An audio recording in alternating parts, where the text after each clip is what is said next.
being a mixed media artist, I spent many, many years gathering information, gathering things that could become my artwork. Problem with gathering, it's kind of like getting research for whatever you're going to do, is I never stop the gathering. I love paper, being a collage artist.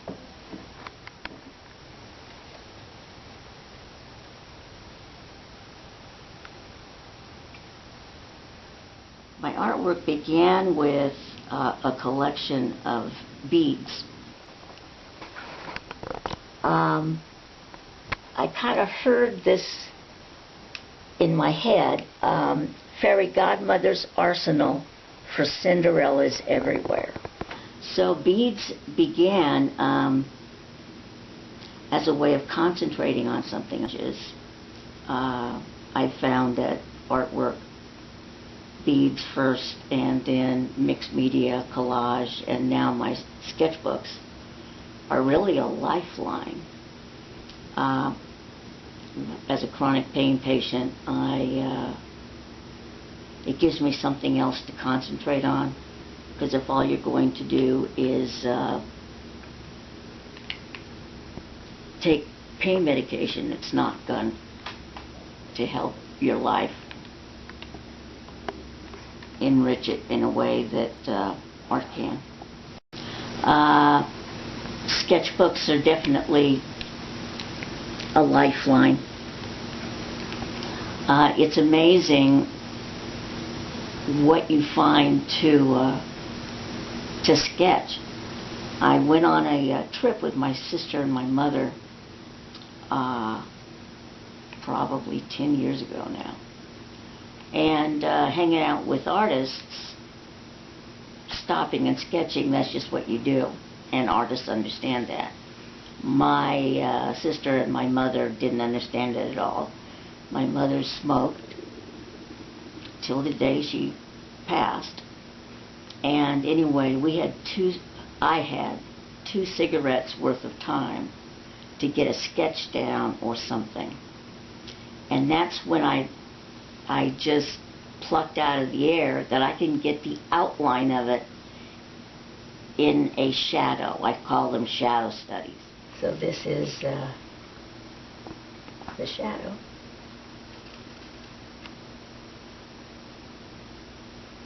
Like I said, it's my mother and her cigarettes where this got started. My mother was not a patient person. And you could always feel when she was just about ready to do and that meant she's done.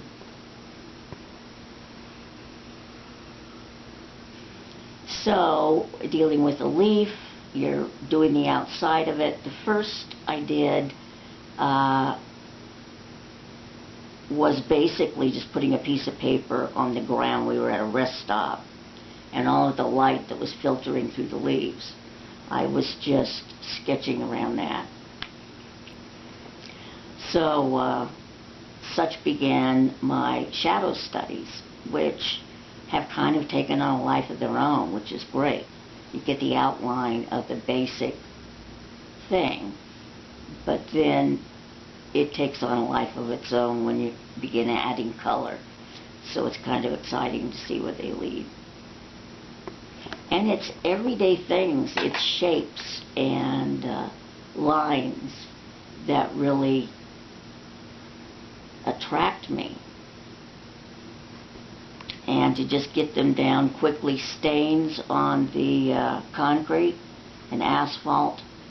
I've learned that you can take advantage of whatever your situation is, and I'm bent forward quite significantly. And as a result, I look at the ground a lot. And on the ground are leaves, stains, sticks, just all kinds of things that speak, I guess.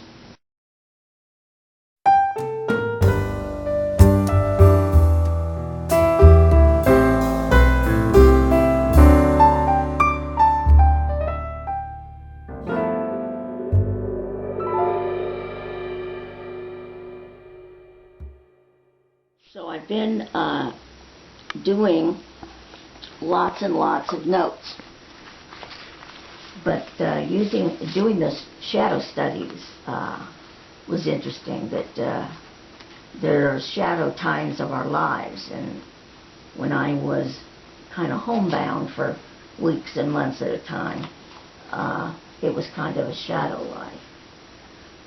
But still, I kept myself busy with things that spoke to me. I've felt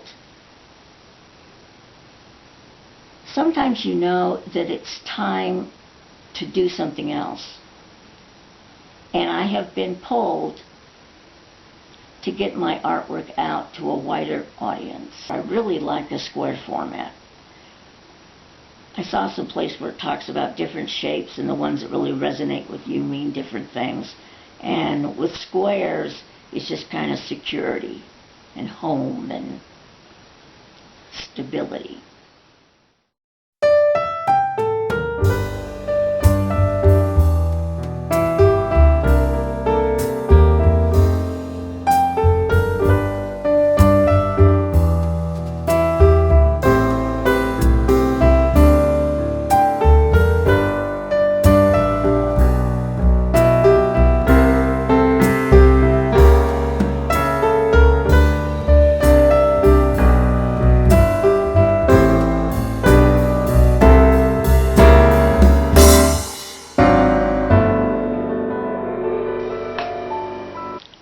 So that's where I am right now.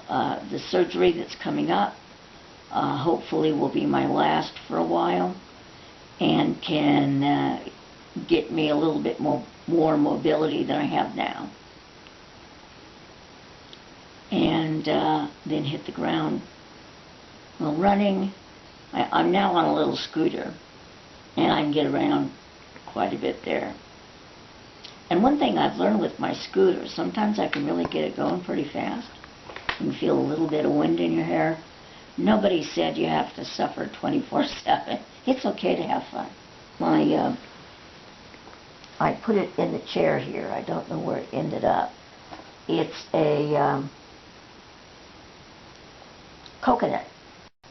Tidiness of the house not being, or the lack thereof.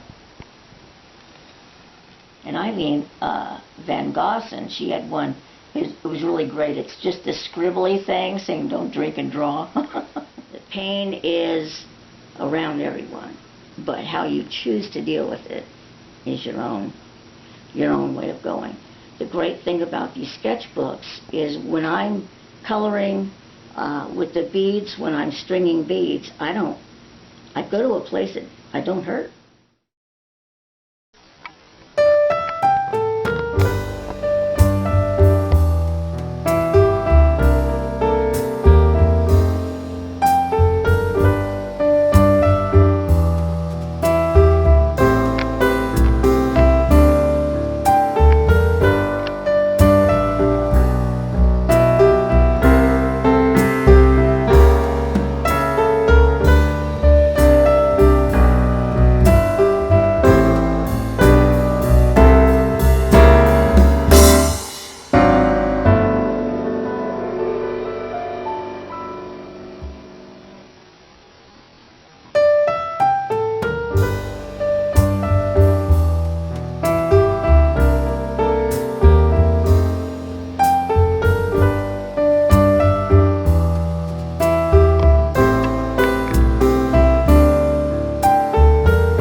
Beginnings, middles, and ends.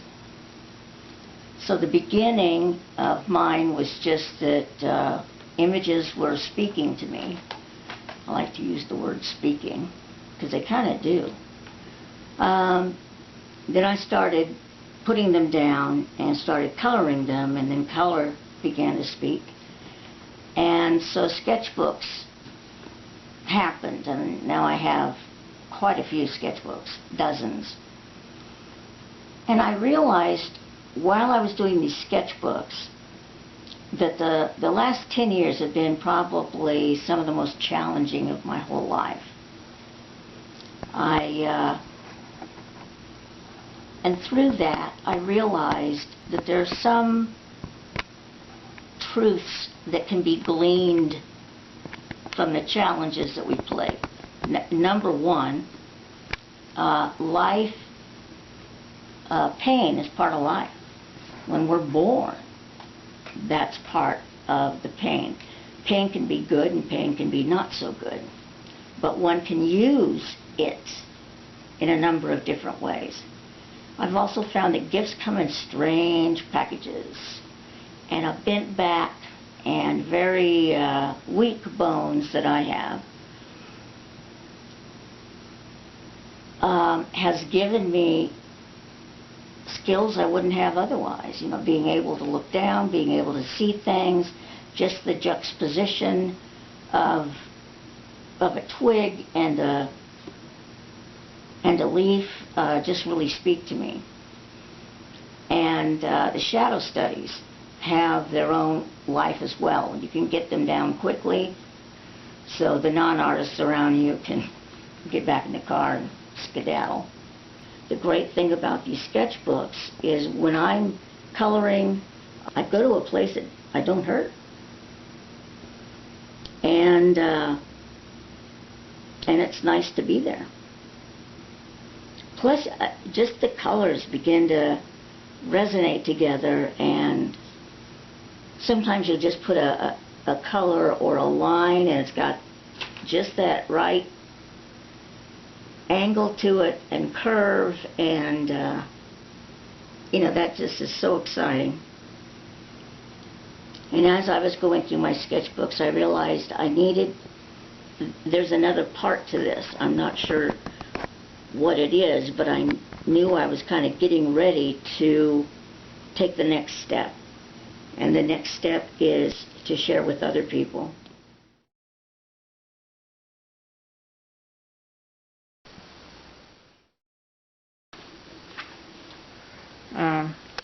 I seem to, when I go through here, I'm intrigued by all the detail that she has in her drawings. Very time-consuming, beautiful, just fantasy, fun, inspirational. I mean, every page is just a wonder. It's kind of like a kaleidoscope. There's no two the same ever in the detail.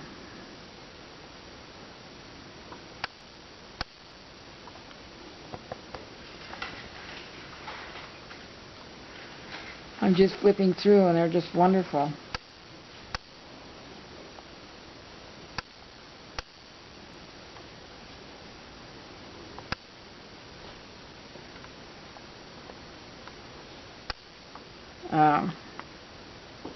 The detail in here is totally intriguing to me. And that's just one little part. Oh my gosh, there's another one.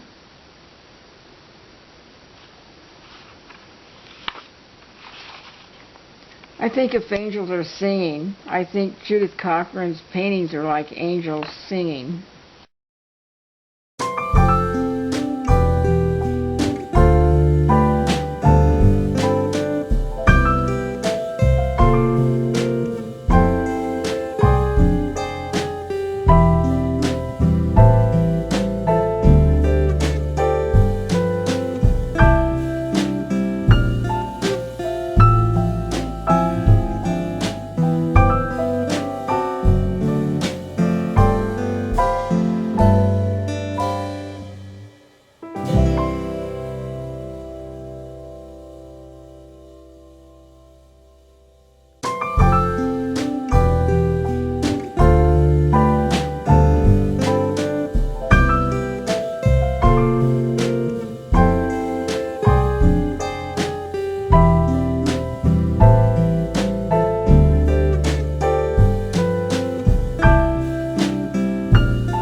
I had just been forced into a retirement.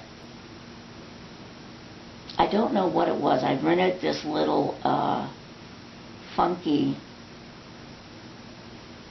studio kind of apartment.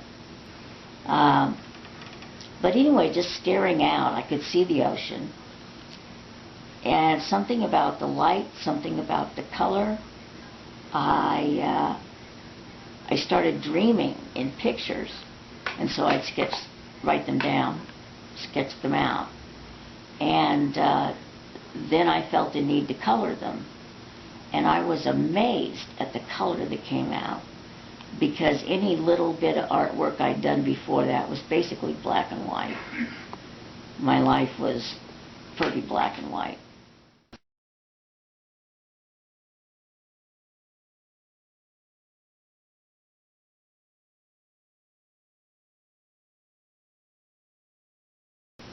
But anyway, the fact that color just kind of exploded amazes me to this day.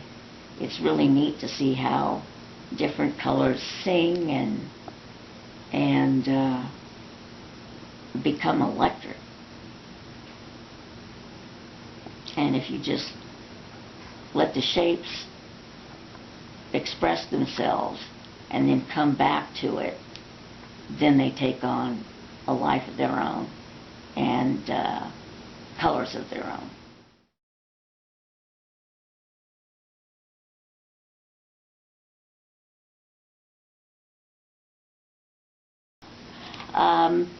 First time my spine, which has been an issue my entire life, started wearing back braces at age 15 and hated it actually, but then you reach a point where you can hate it all you want to. Here we are.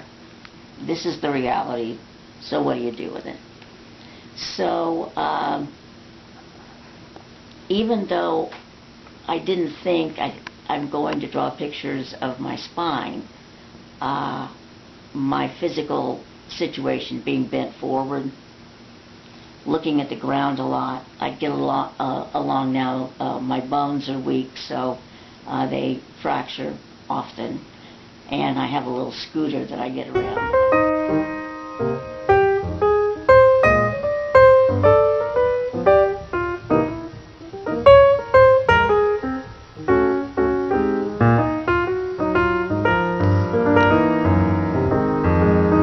And I had a sketch of when I was in smaller sketchbooks than I am now. It was just a little 4x6 of triangles and safety pins. That was the idea.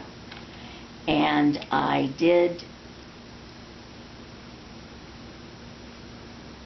got it onto paper and I started coloring it. And again, it takes on a life of its own. And I ended up with this piece over here. To me, it was triangles and safety pins, or pins. And it wasn't until a friend of mine, Chella and Chloe, both looked at it and said, "That looks like your spine." And that's when I realized that's exactly what it is.